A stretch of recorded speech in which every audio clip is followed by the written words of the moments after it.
കൊല്ലം ആളുകേറാമല കൊലപാതകത്തിൽ പ്രതിയെന്ന് സംശയിക്കുന്ന ആളുടെ ചിത്രങ്ങൾ പുറത്തുവിട്ട് പോലീസ്. വ്യക്തിയെ പരിചയമുള്ളവരോ തിരിച്ചറിയുന്നവരോ പോലീസിനെ അറിയിക്കണമെന്നും നിർദ്ദേശം നൽകിയിട്ടുണ്ട്. 2 മാസം മുൻപാണ് ആളുകേറാമലയിൽ കത്തിക്കരിഞ്ഞ മൃതദേഹം ചങ്ങലയിൽ ബന്ധിച്ച നിലയിൽ കണ്ടെത്തിയത്. കൊല്ലപ്പെട്ടതാരെന്നോ കൊലപ്പെടുത്തിയതാരെന്നോ പോലീസിന് ഇതുവരെ കണ്ടെത്താൻ കഴിയാത്തതാണ് ആളുകേറാമല കൊലപാതക കേസ്. 2 മാസങ്ങൾക്ക് ശേഷമാണ് പ്രതിയെക്കുറിച്ച് പോലീസിന് സൂചന ലഭിക്കുന്നത്. പ്രതിയെന്ന് സംശയിക്കുന്നയാളുടെ ചിത്രങ്ങൾ പോലീസ് പുറത്തുവിട്ടു. CCTVയിൽ പതിഞ്ഞ ദൃശ്യങ്ങളാണ് പുറത്തുവിട്ടത്. മഞ്ഞ ഷർട്ടും ലുങ്കിയുമാണ് വേഷം.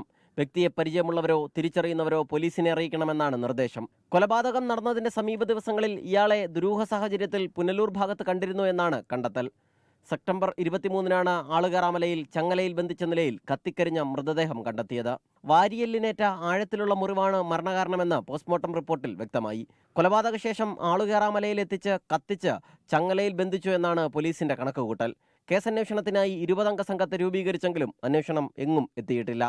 24 കൊട്ടാരക്കര. ലോകത്തെവിടെയായാലും ഏത് സമയത്തും 24 വാർത്തകളും ഓഗ്മെന്റഡ് റിയാലിറ്റി പാക്കേജുകളും എക്സ്പ്ലെയിനറുകളും വിശദമായി കാണാൻ ഞങ്ങളുടെ യൂട്യൂബ് ചാനൽ നിങ്ങൾക്ക് സബ്സ്ക്രൈബ് ചെയ്യാം.